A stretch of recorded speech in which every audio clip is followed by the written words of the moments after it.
اور ابتدائی 2 دشمنوں میں سے بھی ایک دشمن ماہ رمضان میں قید ہے۔ تو انسان کو رمضان المبارک اس بات کا موقع عطا کرتا ہے کہ اس دشمن کے غیاب میں وہ اپنی پرسنالٹی کو ڈیولپ کرنے میں کامیاب ہو جائے۔ پھر انسانی شخصیت کے اندر جو چھٹی چیز ہے وہ بے اعتدالیاں ہیں، امبیلنسنگ ہے۔ رمضان اس بات کا موقع بھی فراہم کرتا ہے کہ شخصیت کے اندر کی بے اعتدالیاں دور ہوں، امبیلنسنگ دور ہوں۔ بعض غلطیاں تو وہ ہیں، بعض بے اعتدالیاں وہ ہیں جو رمضان کے اندر ہم سے سرزد ہوتی ہیں، اور اس کے نتیجے میں رمضان کا صحیح معنوں میں فائدہ ہم اٹھانے میں کامیاب نہیں ہوتے۔ مثال کے طور پر ایک بے اعتدالی یہ ہے کہ انسان تراویح کے اندر ریگولر نہیں، کبھی موڈ آیا تراویح پڑھ لی، کبھی موڈ آیا نہیں پڑھی، کبھی موڈ آیا کچھ رکعتیں کم پڑھ لی، کبھی موڈ آیا ساتھ مستقل مزاجی کے ساتھ انسان کوئی کام کرے گا تو اس کے جو فائدے انسان کو ملیں گے وہ فائدے عام طور پہ حاصل نہیں ہو پاتے اگر انسان ان چیزوں کو مینٹین نہیں کرے، مستقل مزاجی کے ساتھ نہیں کرے۔ ہم عام طور پہ تراویح کے دوران میں دیکھتے ہیں کہ کچھ افراد وہ ہوتے ہیں جو 4 رکعت نماز پڑھنے کے بعد غائب ہو جاتے ہیں، کچھ افراد وہ بھی ہوتے ہیں جو 8 اور 12 اور 16 کے بعد بھی غائب ہونے کے عادی ہوتے ہیں۔ ٹھیک ہے، کسی کا ماننا اگر یہ ہے کہ 8 رکعتیں ہیں اور اس وجہ سے وہ 8 پڑھنے کے قائل ہیں تو وہ روزانہ 8 پڑھیں، لیکن 4 رکعتوں کے بعد ان میں سے بھی بعض لوگ اگر چلے جائیں تو یہ نامناسب ہیں۔ جو 20 رکعت کے پڑھنے کے قائل ہیں وہ 20 رکعت پڑھیں، وہ کبھی موڈ آیا کم پڑھ لیں، کبھی زیادہ پڑھ لیں، یہ بے اعتدالی ہے، یہ اچھی چیز نہیں ہے۔ رمضان کے بارے میں یہ بات پسندیدہ ہے کہ تراویح میں انسان پوری قرآن کو مکمل طور پر سنے، اور پوری قرآن مکمل طور پر سننا ایک سنت ہے۔ اگر اس طریقے سے رکعتیں کم اور زیادہ ہوں تو پوری قرآن عام طور پر ختم بھی نہیں ہونے پاتی، تو یہ ایک سنت ہے۔ دوسری سنت یہ ہے کہ پورا رمضان تراویح پڑھے، یہ بھی ایک سنت ہے۔ یہ بھی بے اعتدالی ہے کہ انسان سوچے کہ 5-6 دن میں قرآن پورا سن لوں اور پھر اس کے بعد باقی کے دنوں میں تراویح نہیں پڑھوں، یہ بھی صحیح چیز ہے، تو اس رویے کو چھوڑنا چاہیے۔ دوسری بے اعتدالی جو ماہ سیام کے اندر عام طور پر ہوا کرتی ہے، وہ لوگ زکوٰۃ تو نکالا کرتے ہیں اکثر یہ سوچ کر کے رمضان میں اجر ملٹیپلائی ہوتا ہے اس لیے ہم رمضان میں زکوٰۃ نکالیں، لیکن وہاں پر کیلکولیشن صحیح نہیں کرتے۔ میں نے لم سم اتنی زکوٰۃ نکال دی، زکوٰۃ کا معاملہ ایسا نہیں ہے کہ لم سم انسان کچھ دے دو، زکوٰۃ کو کیلکولیٹ کر کے دینا پڑے گا۔ ہمارے مالوں پر سونے اور چاندی کے اوپر 2.5% نکالنا ہے انسان کو۔ اسی طریقے سے بعض چیزیں وہ ہیں جن پر 10% ہے، بعض چیزوں پر 20% تک ہے۔ سونے کی کان اگر کسی کے پاس ہو تو نارمل ہم کو ضرورت پڑتی ہے زیادہ 2.5% کی، تو انسان اسے کیلکولیٹ کرے اور کیلکولیٹ کر کے اسے نکالے، اور انسان اس کا عادی بنے کہ یہ کام مجھے کرنا ہے۔ یہ بے اعتدالی ہے کہ انسان کچھ دے دے اور لم سم یہ سمجھ لے کہ میں نے اس کے لیے دیا۔ اسی طریقے سے تیسری بے اعتدالی ہوا کرتی ہے وہ شاپنگ میں بہت زیادہ وقت لگانے کی۔ شاپنگ کرنا بجائے خود کوئی بری چیز نہیں ہے، اور رمضان کے اندر انسان کچھ پرچیزنگ کرے اور شاپنگ کرے، عید کی تیاری کرے، اچھی چیز ہے، لیکن اس میں اپنے وقت کو انسان زیادہ ضائع کر دے اور اس کے نتیجے میں رمضان میں اپنی پرسنالٹی کو ڈیولپ کرنے کے لیے جو وقت دینا چاہیے وہ نہیں دے پائے، یہ اچھا نہیں ہے۔ اعتدال کے ساتھ انسان کو اس معاملے میں رویے کو اختیار کرنا چاہیے۔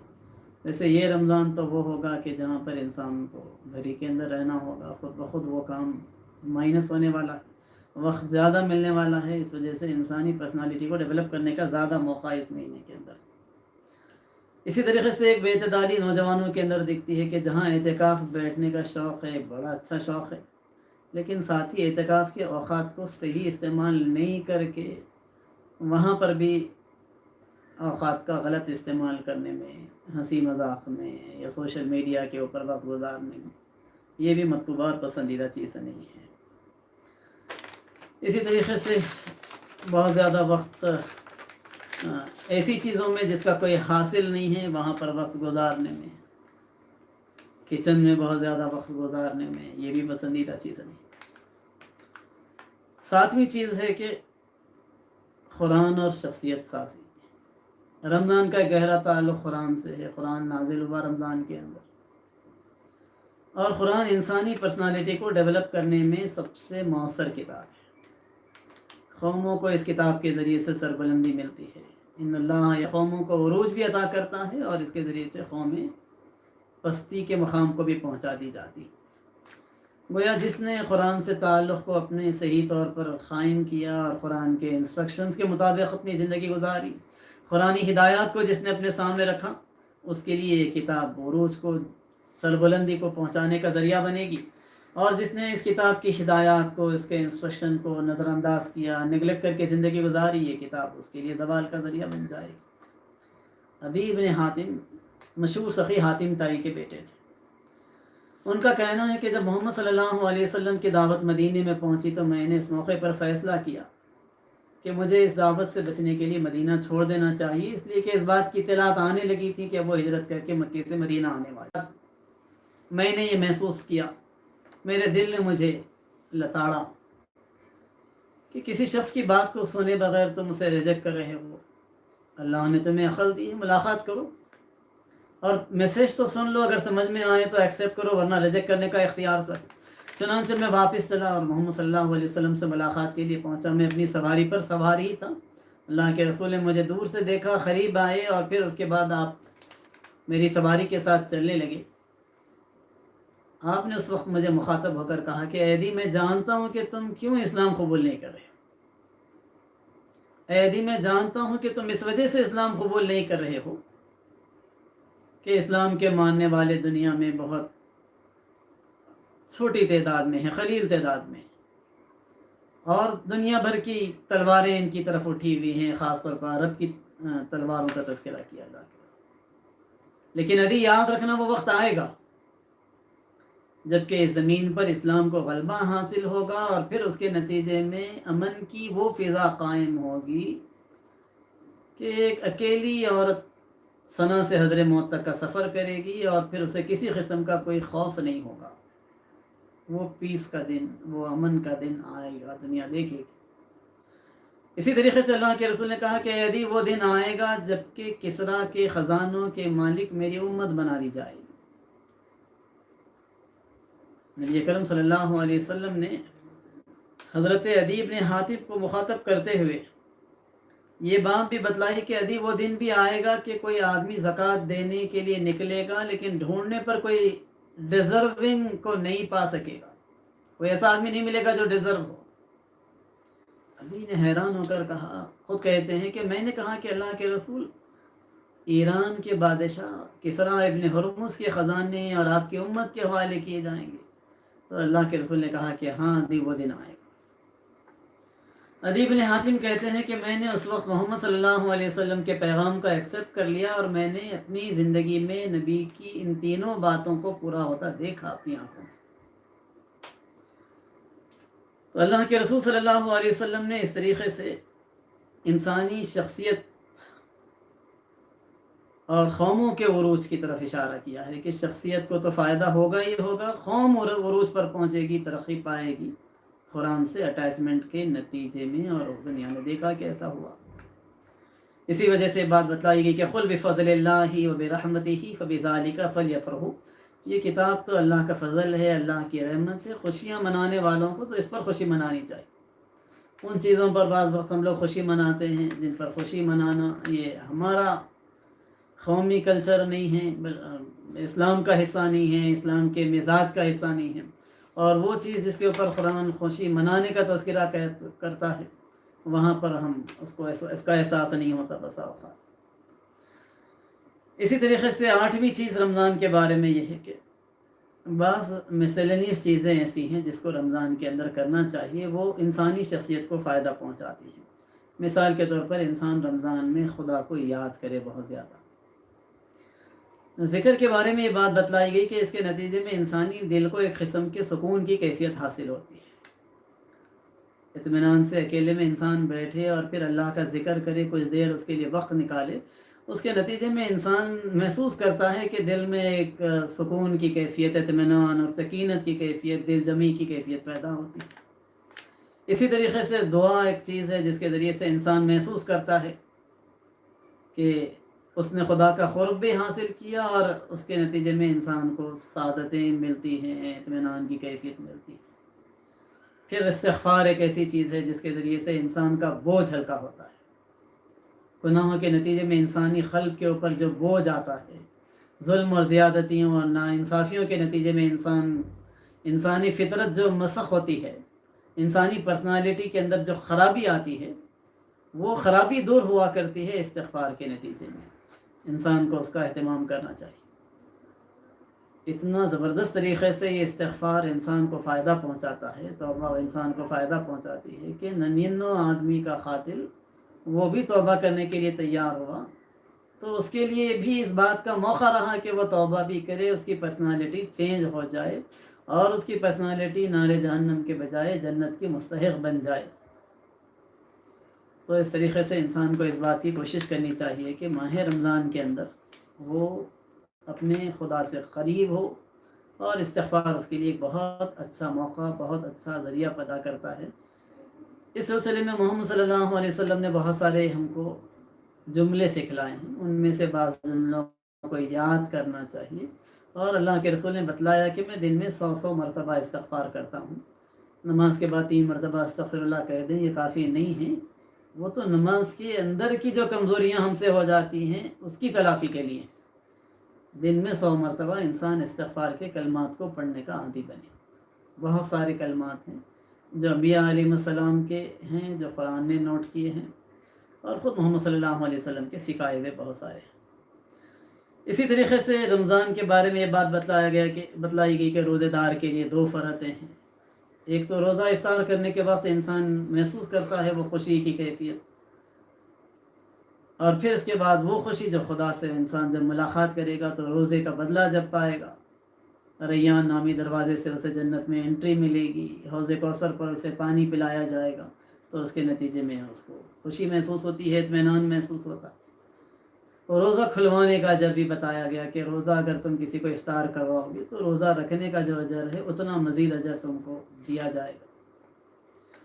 تو ماہ سیام کے ذریعے سے انسان دوسروں کا روزہ کھلوائے، انسان غریبوں کی ضروریات کو پورا کرے۔ سوسائٹی کے اندر جو لوگ ایسے ہیں جو اپنی ضروریات کو پورا کرنے کے قابل نہیں ہیں، تو انسان ان کے بارے میں فکر مند ہو، ان کے لیے کوشش کرے۔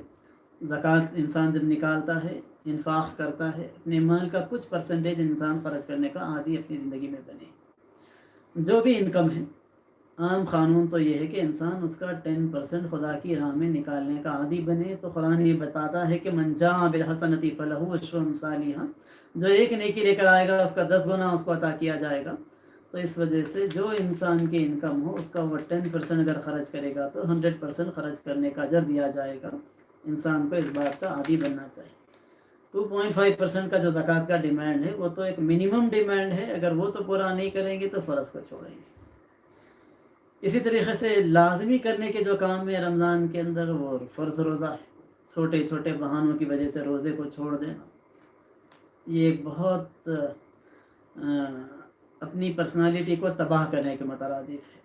وہ پرسنالٹی میں اپنے آپ کو کنورٹ کرنا ہے جہاں خدا کا غضب نازل ہوتا ہے اور خدا اس سے شدید ناراض ہوتا ہے۔ اسی طریقے سے بعض لوگ روزہ رکھتے ہیں اور فجر کی نماز چھوڑ دیتے ہیں۔ اور روزہ جس طریقے سے فرض ہے، نماز بھی اسی طریقے سے فرض۔ تو فرائض جو ہیں ان کی طرف پوری طریقے سے متوجہ ہونا، ساتھ ہی ساتھ رمضان کی جو خصوصی نماز ہے وہ تراویح کی شکل میں ہے، تو انسان اس کا بھی اہتمام کرے۔ آخری چیزوں میں اس موقع پر آپ کے سامنے رکھوں وہ یہ کہ انسانی شخصیت کو یہ جو تیار کیا جاتا ہے، ایک سخت قسم کی ٹریننگ سے انسان کو جو گزارا جاتا ہے، تو آخر وہ کس لیے ہے؟ وہ اس لیے ہے کہ انسانی پرسنالٹی اس زمین کے اوپر انسانوں کے لیے فائدے کا باعث بنے۔ انسانی شخصیت دنیا کی سختیوں کو برداشت کرنے کے قابل بنے۔ انسان باطل کے بالمقابل عزم کے ساتھ، استقلال کے ساتھ کھڑا ہونے کے قابل بنے۔ راہ خدا میں اسٹرگل کے لیے انسان تیار رہے۔ امر بالمعروف اور نہی عن المنکر کا جو کام ہے، انسان اس ذمہ داری کو انجام دینے کے قابل بنے۔ انسانوں کو گمراہی کے راستوں سے نکال کر سیدھا راستہ اس کی طرف بلانے کے قابل انسان بن سکے۔ اس زمین کے اوپر خدا کا جو دین ہے اس دین کو اسٹیبلش کرنے، خدا کے جو احکام ہیں ان احکام کو زمین کے اوپر امپلیمنٹ کرنے کی پوزیشن میں وہ دنیا کو لانے کے لیے اسٹرگل کرنے کے قابل بنے۔ جو مشن انبیاء علیہ السلام کا تھا، پیغمبروں کا جو مشن تھا، پیغمبروں کے اس مشن کو پورا کرنے کی جو صلاحیت انسان کے اندر پروان چڑھنی چاہیے وہ روزے کے ذریعے سے پروان چڑھتی ہے۔ وہ پرسنالٹی تیار ہوتی ہے جو باطل کے لیے شدید نقصان دہ اور حق کے لیے بہت فائدہ مند، راہ خدا میں اسٹرگل کرنے کے لیے ہمیشہ تیار، نیکی کا حکم دینے، برائیوں سے روکنے کا جذبہ، انسانوں کی خدمت کرنے، سوشل سروس کرنے کا جذبہ، انسانوں کے ساتھ ہمدردی کا معاملہ، جہاں پر ظلم اور زیادتی ہے ان کے بالمقابل میں ڈٹ کر کھڑے ہو جانے اور غلطی کو ہرگز سپورٹ نہیں کرنے۔ یہ کیفیت کہ انسان ظلم سے بچے لیکن ظالم کو برداشت بھی نہیں کرے، ناانصافی خود بھی نہیں کرے، اور پھر ناانصافی اگر ہو تو اس ناانصافی کے بالمقابل وہ صحیح طریقے سے آواز بھی بلند کرنے کے قابل ہو۔ یہ ساری چیزیں پرسنالٹی کے اندر پیدا ہوتی ہیں روزے کے ذریعے سے، اور روزے کے ذریعے سے اگر یہ چینجز پیدا ہوتے ہیں تو یقیناً رمضان ہمارے لیے بہت فائدہ مند ہے۔ یقیناً یہ کام ہم کریں گے تو وہ جو دوسری بشارت ہے وہ بشارت تو ہوگی ہی ہوگی کہ اللہ رب العالمین سارے گناہوں کو معاف بھی کرے گا اور اس کے نتیجے میں انسان جنت کا مستحق بھی بنے گا۔ ساتھ ہی ساتھ یہ فائدے دنیا کے اندر بھی ہوں گے اور پھر مرنے کے بعد کی زندگی کے فائدے بھی ہوں گے۔ انسان اجتماعی ماحول کے ذریعے سے یہ فائدہ اٹھائے تو یقیناً انسان کو یہ چیزیں فائدہ دیں گی۔ میں اپنی گفتگو کو ختم کرتے ہوئے آپ کے سامنے یہ بات بتلاؤں کہ جماعت اسلامی نے اس بات کا فیصلہ کیا ہے کہ حیدرآباد سٹی کے نظم کی جانب سے ہر ویک اس قسم کا ایک پروگرام ہوگا، مختلف لوگوں کے الگ الگ عنوانات کے اوپر پروگرامز ہوں گے۔ ہر ہفتے میں ایک پروگرام ہوگا، سوشل میڈیا کے ذریعے سے اس کی اطلاع ملے گی۔ تو اس بات کی کوشش کریں کہ ہم بھی اس موقع پر جب کہ گھروں میں ہمارا وقت گزر رہا ہے ان اوقات کا اچھے سے اچھا استعمال کریں، بہتر طریقے سے استعمال کریں، اور دوسرے لوگوں کو بھی ہم اس جانب متوجہ کریں کہ ہماری کوششوں کے ذریعے سے دوسروں کو بھی فائدہ پہنچے۔ اللہ تعالی ہم کو رمضان کو اس حال میں پہنچائے کہ ہماری صحت بھی اچھی ہو جسمانی لحاظ سے بھی، اور پھر ایمان کی اچھی کیفیت کے ساتھ، روحانی اچھی کیفیت کے ساتھ ہم رمضان کے اندر انٹر ہوں، رمضان سے صحیح فائدہ اٹھائیں، رمضان کی جو نعمتیں ہیں ان سے جو برکتیں ہیں ان سے ہم صحیح معنوں میں فیض یاب ہوں، اور دنیا کو ہمارا وجود، ہماری پرسنالٹی دنیا کے لیے فائدہ مند بن جائے۔ آمین وآخر دعوانا ان الحمد للہ رب العالمین۔